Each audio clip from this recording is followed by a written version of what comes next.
Everyone, good morning. कैसे हैं आप सब लोग? तो आई होप आपको जो पिछले वीडियोस हैं, पिछले लेक्चर्स हैं वो क्लियर हो गए हैं। तो नेक्स्ट हमारा जो टॉपिक है, नेक्स्ट टॉपिक हम स्टार्ट कर रहे हैं। नेक्स्ट जो टॉपिक है हमारा वो है टेंस। तो देखिए टेंस क्या होता है। टेंस की अगर हम बात करें तो टेंस हमारे किसी भी काम के समय को बताते हैं, यानी कि कोई भी काम किस समय पर हुआ है, किस टाइम पर हुआ है, ये बताने के लिए यूज़ होते हैं टेंस। जैसे मान लीजिए आपने कहा अभी आप जो भी काम स्टार्ट हो गया है, जैसे अभी आप वीडियो लेक्चर्स देख रहे हैं, तो यहाँ पर ये जो काम है वो प्रेजेंट का काम है या फिर प्रेजेंट एक्शन को बता रहा है। इसी तरीके से आपने पिछले जो लेक्चर्स देखे, पिछले जो वीडियोस देखे हैं आपने, वो आपके पास्ट एक्शंस को बता रहे हैं, यानी कि पास्ट में जो काम हो गए हैं उसको बता रहे हैं। इसी तरीके से जब आप कोई भी काम इस तरीके का बताएं जो आने वाले समय पर होगा, जैसे कि आने वाले इस टाइम पर या फिर अभी जो है नेक्स्ट जो भी आप वीडियोस देखेंगे या फिर जो भी आप लेक्चर्स देखेंगे वो आपके फ्यूचर एक्शंस को बताएंगे। तो चलिए स्टार्ट करते हैं। देखिए टेंस हमारा किसी भी काम के समय को, यानी कि किसी भी एक्शन के टाइम को बताने के लिए यूज़ होता है। और ये कितने टाइप का होता है? Present, past and future. तो देखिए प्रेजेंट में जैसे कि मैंने आपको बताया जो काम स्टार्ट हो गया है, पास्ट में जो काम कंप्लीट हो गया है उसके लिए यूज़ होता है, और फ्यूचर जो काम ना तो अभी स्टार्ट हुआ है और ना ही अभी एंड हुआ है। कोई भी टेंस अगर हम बात करें तो सबसे पहले हम स्टार्ट करते हैं, जैसे कि अभी जो काम स्टार्ट हो गया है उसकी हम बात करेंगे। तो first of all we are going to start with present tense. तो प्रेजेंट टेंस से शुरू करते हैं। चलिए तो देखिए प्रेजेंट टेंस क्या होता है। प्रेजेंट टेंस या फिर किसी भी टेंस की अगर हम बात करें तो कोई भी टेंस है, प्रेजेंट हो चाहे पास्ट हो या फिर फ्यूचर हो, वो हमेशा 4 टाइप्स में और डिवाइड हो जाता है, यानी कि कोई भी टेंस और 4 तरीकों से लिखा जाता है।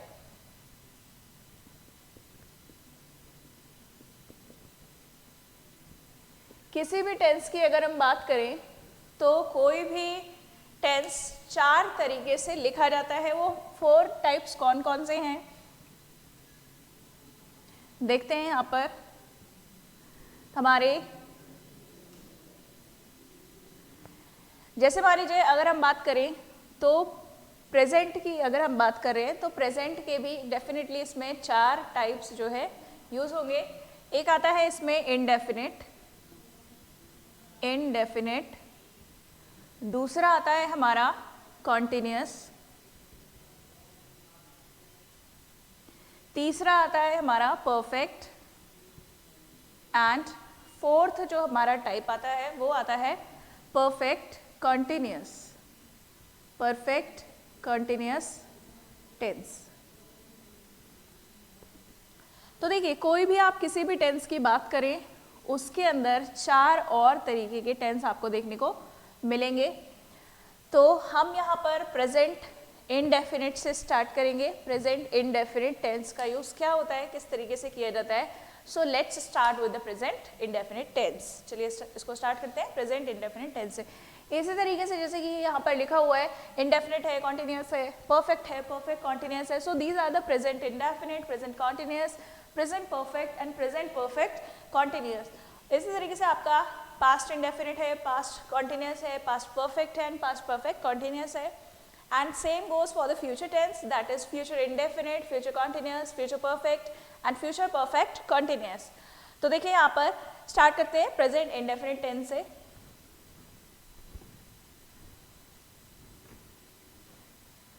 तो बात करेंगे हम यहाँ पर प्रेजेंट इंडेफिनिट टेंस की।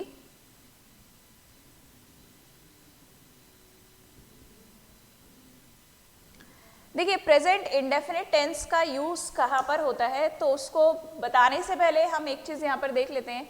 जैसे कि हम टेंस के बारे में पढ़ रहे हैं तो टेंस जो है किसी भी काम के समय को बताता है, किसी भी काम के समय को बताता है। तो यहाँ पर जो भी हमारा एक्शन है या फिर जो हम बोल सकते हैं जो क्रिया सेंटेंस में बताई जा रही है उसको हम मेन वर्ब के थ्रू बताते हैं। टेंस को पढ़ने के लिए वर्ब, आपको वर्ब की जानकारी होनी ज़रूरी है। वर्ब के जो लेक्चर्स हैं वो पिछले वीडियोस में अपलोड किए जा चुके हैं। अगर किसी ने वर्ब के लेक्चर नहीं देखे हैं तो एक बार वर्ब के लेक्चर्स ज़रूर देखिएगा। इसमें जो मेन वर्ब है वो मेन एक्शन को बताने के लिए यूज़ होती है, और दूसरी टाइम बताने के लिए यहाँ पर हमारी हेल्पिंग वर्ब या फिर ऑक्सिलरी वर्ब यूज होती है, जिसको हम हेल्पिंग वर्ब भी कहते हैं। ऑक्सिलरी वर्ब को ही हेल्पिंग वर्ब भी कहा जाता है। So this is the auxiliary verb to express time and the main verb it is use to express main action of the sentences. तो यहाँ पर देखिएगा जो हमारे प्रेजेंट इंडेफिनिट टेंस है, यहाँ पर हेल्पिंग वर्ब क्या यूज होगी। और एक चीज़ मैं आपको और क्लियर कर देती हूँ कि जो भी हमारी हेल्पिंग वर्ब्स होती हैं वो हर एक टेंस की अलग होती है। तो यहाँ प्रेजेंट इंडेफिनिट की जो यहाँ पर हेल्पिंग वर्ब यूज होगी that will be do and does. हमारे सेंटेंस में क्रिया को, काम को करने वाला कोई डूअर होता है जिसे हम सब्जेक्ट कहते हैं, और वो सब्जेक्ट आपका सिंगुलर होगा या फिर प्लूरल होगा। या तो सब्जेक्ट सिंगुलर होता है या प्लूरल होता है। तो अगर सब्जेक्ट हमारा सिंगुलर है तो हम यहाँ पर डज का यूज करते हैं, सिंगुलर सब्जेक्ट, और अगर हमारा सब्जेक्ट प्लूरल है then we have to use do, plural subject. अगर हम प्लूरल सब्जेक्ट की बात कर रहे हैं so we have to use this do. So this is the helping verb of present indefinite tense. अब बात करते हैं हम यहाँ पर किसी भी टेंस की अगर हम बात करें, चाहे वो प्रेजेंट इंडेफिनिट हो, प्रेजेंट कॉन्टिन्यूस हो, या फिर कोई सा भी आप पर्टिकुलर टेंस ले लें, तो यहाँ पर कोई भी टेंस है उसमें सेंटेंसेस कितने टाइप्स के बनते हैं। सेंटेंसेस के यहाँ पर 4 टाइप्स लिखे जाते हैं। जब भी हम कोई टेंस लिखते हैं यहाँ पर, तो यहाँ पर 4 टाइप्स ऑफ द सेंटेंसेस लिखे जाते हैं। कौन कौन से यहाँ पर अगर हम बात करें तो देखिएगा, यहाँ पर सबसे पहले आता है हमारा अफर्मेटिव सेंटेंस। अफर्मेटिव सेंटेंसेस हमारे पॉजिटिव सेंटेंसेस भी कहलाते हैं। अफर्मेटिव जो सेंटेंसेस होते हैं हमारे, उनको हम पॉजिटिव सेंटेंसेस भी कहते हैं। दूसरे होते हैं हमारे नेगेटिव सेंटेंसेस, जिसमें कोई नकारात्मक भाव एक्सप्रेस होता है, यानी कि हम कोई negative feeling, negative thought, negative idea को एक्सप्रेस करते हैं। In that case we have to use this negative sentence. Then the third type of the sentence is interrogative statements, या फिर we can say that interrogative sentences. तो देखिए interrogative sentence क्या होते हैं। When we talk about the interrogative sentences, तो interrogative sentence का मतलब होता है कि ऐसे सेंटेंस जिनको बोलने या फिर लिखने के बाद हम आंसर एक्सपेक्ट करते हैं। नॉर्मली क्या होता है कि जब हम सेंटेंस बोलते हैं तो उस समय पर हम कोई किसी से आंसर की उम्मीद नहीं करते हैं, लेकिन इंटरोगेटिव सेंटेंसेस ऐसे सेंटेंस होते हैं जिनको बोलने या फिर लिखने के बाद आप क्वेश्चन बोलने या लिखने के बाद हम क्या करते हैं, सामने वाले से आंसर एक्सपेक्ट करते हैं। जैसे आपने कहा कि क्या आप रोज स्कूल जाते हो, क्या आपने वीडियो लेक्चर्स देख लिए हैं, क्या आपने क्लासेस ज्वाइन कर ली हैं, आपने कहाँ पर क्लासेस ज्वाइन करी है। तो इस तरह के जो क्वेश्चंस होते हैं जब हम इनको बोलते हैं या लिखते हैं, so these are called the interrogative statements या फिर इंटरोगेटिव सेंटेंसेस। अब यही सेंटेंस हमारा अगर कोई नेगेटिव फीलिंग रखता है या फिर नेगेटिव आइडिया रखता है तो that is called the interrogative negative sentence.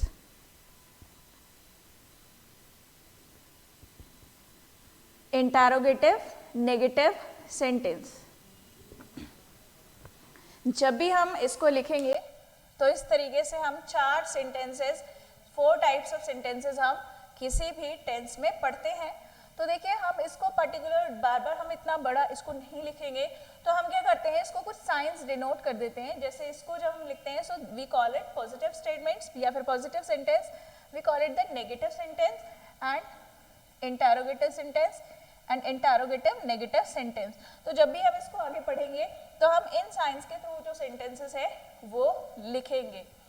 I hope आपको यहाँ तक क्लियर हो गया है कि कोई भी टेंस आप पढ़ लें, कोई सा भी टेंस चाहे वो किसी भी टाइप का हो, आप उसमें इस 4 टाइप के टेंसेस और एडिशनल में पढ़ते हैं। Types of tense sentences, 4 type के आपके टेंस होते हैं किसी भी एक पर्टिकुलर टेंस में, और उसके अंदर एक टेंस में आप इन 4 तरीके के सेंटेंस बनाते हैं, बनाना सीखते हैं कि किस तरीके से 4 तरह के सेंटेंसेस को आप लिखेंगे। अब बात करते हैं यहाँ पर प्रेजेंट इंडेफिनिट टेंस की कि कैसे यूज होता है, कहाँ पर यूज होता है। तो सबसे पहले हम बात करेंगे प्रेजेंट इंडेफिनिट टेंस के यूसेज की कि इसका यूज कहाँ पर किया जाता है। तो देखिए प्रेजेंट इंडेफिनिट टेंस जो है उसका यूज होता है, उसका यूज किया जाता है जब भी कोई हम हैबिचुअल एक्शन बताते हैं। हैबिचुअल एक्शन जो हमारी हैबिट से रिलेटेड होता है, जैसे आपने कहा वो गिटार बजाता है, दिस इज द हैबिट। आपने कहा वो फुटबॉल खेलता है, ये भी हैबिट है। जो भी हमारी आदतों से रिलेटेड होती है चीज़ें, वो हम प्रेजेंट इंडेफिनिट टेंस में लिखते हैं। दूसरी चीज़, ऐसे कोई भी काम जो रेगुलर एक्शन हो, ऐसे कोई भी काम जो रेगुलर एक्शन को बताता है। रेगुलर मतलब हमेशा होने वाले, एक टाइम पीरियड में या फिर एक पर्टिकुलर इंटरवल में होने वाले जो काम होते हैं हमारे, वो हमारे रेगुलर एक्शन को बताते हैं। उसके लिए हम यूज करते हैं प्रेजेंट इंडेफिनिट टेंस। जैसे मान लीजिए आपने कहा कि मैं रोज वीडियोस देखता हूँ, या फिर आपने कहा मैं रोज क्लासेस अटेंड करता हूँ, या फिर आपने कहा कि वो हफ्ते में 2 बार घर जाता है, या फिर आपने कहा कि वो साल में 2 बार आउट ऑफ स्टेट जाता है। तो ये हमारे क्या होते हैं, रेगुलर बेसिस पे होने वाले एक्शंस होते हैं, काम होते हैं। जैसे आपने कहा बच्चे स्कूल जाते हैं, चिड़िया गीत गाती हैं, हम पतंग उड़ाते हैं। तो ये सब हमारे क्या है, एक तरीके से रेगुलर बेसिस वाले एक्शंस कहलाते हैं। तीसरी चीज, जब कोई हम यूनिवर्सल ट्रुथ की बात करते हैं, यूनिवर्सल ट्रुथ की अगर हम बात करें, so we have to use this present indefinite tense. जैसे आपने कहा the earth revolves around the sun, तो यहाँ पर हम यूज करेंगे present indefinite tense, because this is the universal truth जो कि यूनिवर्सली एक्सेप्टेड है सभी लोगों द्वारा। तो यहाँ पर हम प्रेजेंट इंडेफिनिट टेंस का यूज करते हैं। कोई साइंटिफिक फैक्ट अगर हम बता रहे हैं तो भी हम इस टेंस का यूज करते हैं। साइंटिफिक फैक्ट की अगर हम बात करें, so we have to use this present indefinite tense. Scientific fact जैसे मान लीजिए आपने कहा water boils at 100 degree Celsius, so the sentence will be written in present indefinite tense. Next अगर हम बात करें तो हमारी कोई न्यूज़ हेडलाइंस होती हैं या फिर न्यूज़ हेडिंग्स होती हैं। अगर आप न्यूज़पेपर वगैरह पढ़ते हैं तो उसमें जो हमारी न्यूज़ हेडिंग्स होती है या फिर हेडलाइंस होती है, भले ही वो काम पास्ट में हो गया है या फिर फ्यूचर में होगा, but still the sentence is written in present indefinite tense. Sentence आपका फिर भी प्रेजेंट इंडेफिनिट टेंस में ही लिखा हुआ होता है। उसके बाद अगर हम बात करें स्टोरी नरेशन, स्टोरी नरेशन भी हमारा प्रेजेंट इंडेफिनिट टेंस में किया जाता है। जब हम कोई स्टोरी नरेट करते हैं, कोई स्टोरी को एलैबोरेट करते हैं, so we have to use this present indefinite tense. तो इस तरीके से कुछ इन पर्टिकुलर जगहों पर प्रेजेंट इंडेफिनिट टेंस का यूज किया जाता है। अब देखिए ये तो है इसके यूसेज कि इनका यूज कहाँ पर होता है। अब बात करते हैं सेंटेंस फॉर्मेशन की कि जब आप सेंटेंस बनाते हैं या फिर लिखते हैं तो प्रेजेंट इंडेफिनिट टेंस में सेंटेंस किस तरीके से लिखा जाएगा। चलिए स्टार्ट करते हैं इसको।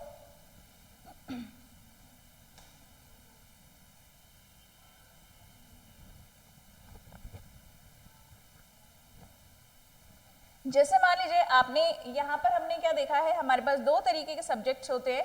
एक होता है हमारा प्लूरल सब्जेक्ट और एक होता है हमारा सिंगुलर सब्जेक्ट। एक की बात कर रहे हैं तो सिंगुलर, एक से ज़्यादा की बात कर रहे हैं तो प्लूरल यहाँ पर यूज होगा। लेकिन यहाँ पर जो आई है वो हमेशा प्रेजेंट में प्लूरल ही कंसिडर किया जाता है।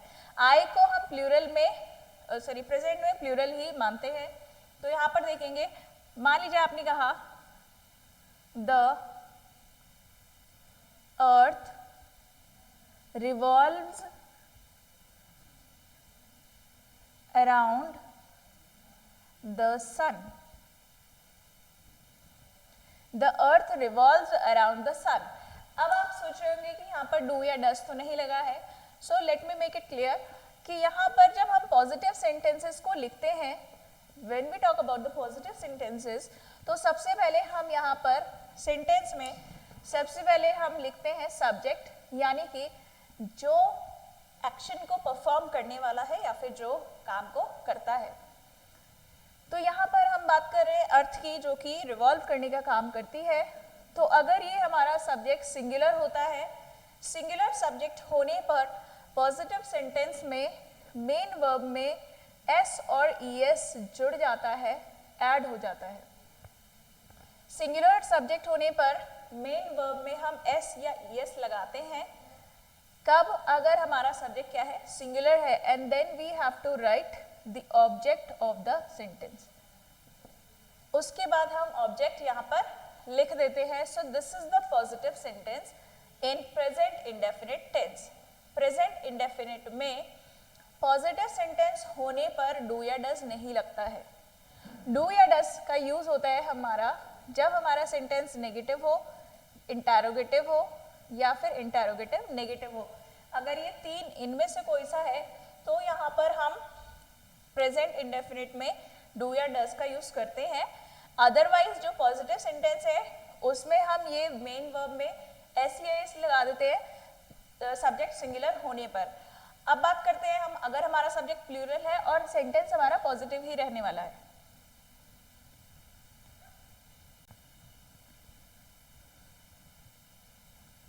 यहाँ पर हम देखेंगे पॉजिटिव सेंटेंस हम लिख रहे हैं और यहाँ सेंटेंस में हमारा जो सब्जेक्ट है वो प्लूरल है। Children go to school every day. देखिए यहाँ पर हम बात करें रेगुलर एक्शन की। So definitely we have to use the present indefinite tense. लेकिन यहाँ आपका जो सब्जेक्ट है, हमारा जो सब्जेक्ट हमने यूज किया है that is the plural subject. और प्लूरल सब्जेक्ट होने पर पॉजिटिव सेंटेंसेस में सिर्फ मेन वर्ब फर्स्ट फॉर्म में लिखी जाती है, उसमें एस या ईएस कुछ भी इस तरीके का यूज नहीं किया जाता है। तो एस या ईएस का यूज जब मेन वर्ब में किया जाता है उसके लिए सिर्फ एक ही कंडीशन है, हमारा जो टेंस है वो प्रेजेंट इंडेफिनिट होना चाहिए। दूसरी चीज पॉजिटिव होना चाहिए। तीसरी चीज सब्जेक्ट सिंगुलर होना चाहिए। अदरवाइज एस और ईएस दूसरी कहीं पर भी नहीं यूज होता है। ठीक है, आई होप आपको यहाँ तक क्लियर हो गया है। अब बात करते हैं हम इसी के नेगेटिव सेंटेंसेस की, इंटरोगेटिव सेंटेंसेस की एंड इंटरोगेटिव नेगेटिव सेंटेंसेस की। सो let's start with the negative sentence.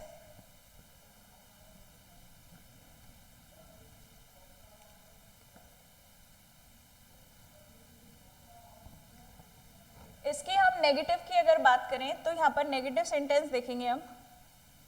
Negative में यहाँ हमारा सब्जेक्ट प्लूरल है तो डू आएगा या डज आएगा। सो डेफिनेटली यहाँ पर हम डू यूज करेंगे। Children do not, again this will be repeated, go to school, go to school every day. तो इस तरीके से नेगेटिव सेंटेंस लिखा जाएगा। यानी कि हमने क्या करना है, यहाँ पर सब्जेक्ट के बाद डू नॉट लगाना है, उसके बाद जो वर्ब का स्टेटमेंट फॉलो हो रहा है रिमेनिंग पार्ट वही फॉलो होगा। इंटरोगेटिव सेंटेंसेस की अगर हम बात करें तो इंटरोगेटिव सेंटेंसेस हमारे दो तरीके से स्टार्ट होते हैं। एक तो हम स्टार्ट करते हैं इसको हेल्पिंग वर्ब से, do the children, do the children. Again ये इसी तरीके से रिपीट हो जाएगा, go to school every day, do children go to school every day. जब भी हमारे जो सेंटेंसेस हैं वो ऑक्सिलरी वर्ब, जैसे कि मैंने आपको बताया हेल्पिंग वर्ब से स्टार्ट होते हैं, हेल्पिंग वर्ब से शुरू होने पर जो क्वेश्चन है उनका हम जो आंसर मिलता है वो येस या फिर नो में मिलता है। लेकिन क्वेश्चन वर्ड से भी हमारे जो सेंटेंसेस वो स्टार्ट हो सकते हैं। क्वेश्चन वर्ड का मतलब ये है, क्वेश्चन वर्ड मतलब WH फैमिली, WH यानी कि W से व्हाट है, व्हाई है, व्हेन है, वेयर है, विच है, हु है, हुज है, ये सब हमारे क्या है WH फैमिली है। H लाइक हाउ है, हाउ लॉन्ग है। So these all are the question words. तो अगर हम क्वेश्चन वर्ड लगाते हैं सेंटेंस में तो वो जो क्वेश्चन वर्ड आप लगा रहे हैं वो इस ऑक्सिलरी वर्ब से पहले लग जाएगा। कुछ भी क्वेश्चन वर्ड अगर आप लगा रहे हैं, वाई लगा रहे हैं, व्हाट लगा रहे हैं, व्हेन लगा रहे हैं, वेयर लगा रहे हैं, तो ये आपका ऑक्सिलरी वर्ब से पहले लग जाता है और इसका जो जवाब होता है, आंसर होता है, वो एक्सप्लेनेटरी होता है, यानी कि उसको एक्सप्लेन करके आंसर देना होता है। तो देखिए यहाँ पर हम यहाँ पर why do the children go to school every day भी लगा सकते हैं। अगर हमारा सेंटेंस शुरू हो रहा है डू से, तो इसका मतलब हो जाएगा क्या, क्या बच्चे रोज स्कूल जाते हैं, क्या बच्चे रोज स्कूल जाते हैं, येस और नो। लेकिन अगर हम ये बोलें कि why do the children go to school every day, बच्चे रोज स्कूल क्यों जाते हैं, तो यहाँ हमें जो आंसर देना होता है वो एक्सप्लेन करके देना होता है। उसके बाद हम बात करते हैं हमारे इंटरोगेटिव नेगेटिव सेंटेंस की। तो इंटरोगेटिव यही रहेगा, सिर्फ ये जो सेंटेंस है वो नेगेटिव में बदल जाएगा। सेंटेंस देखते हैं यहाँ पर, आपने कहा do the children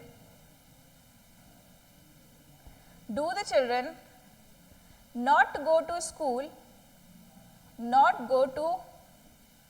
school every day। अब देखिए पहले सेंटेंस में हमने पूछा क्या बच्चे रोज स्कूल जाते हैं, वही सेंटेंस हमने नेगेटिव में पूछा क्या बच्चे रोज स्कूल नहीं जाते हैं। तो यहाँ पर अगर आप कोई क्वेश्चन वर्ड ऐड करना चाहें तो आप उसे ऑक्सिलरी वर्ब या फिर हम बोल सकते हैं हेल्पिंग वर्ब से पहले ऐड कर सकते हैं। Then the answer will be explanatory, you will have to give your answer in complete explanation. तो यहाँ देख सकते हैं आप सेंटेंस दो तरीके से आप लिख सकते हैं इंटरोगेटिव, एक आप क्वेश्चन वर्ड के साथ भी लिख सकते हैं और ऑक्सिलरी वर्ब के साथ भी लिख सकते हैं। जब भी आप सेंटेंस इस तरीके से लिखते हैं ऑक्सिलरी वर्ब, तो यहाँ पर सब्जेक्ट के बाद वर्ब और यहाँ पर सब्जेक्ट के बाद नॉट, इस तरीके से लिखा जाता है। तो आप ये सेंटेंस देख सकते हैं कि किस तरीके से आपको प्रेजेंट इंडेफिनिट टेंस में सेंटेंसेस लिखने हैं और कौन कौन से सेंटेंस आपको इसमें लिखने हैं ये हम इसके यूसेज में यहाँ पर देख सकते हैं।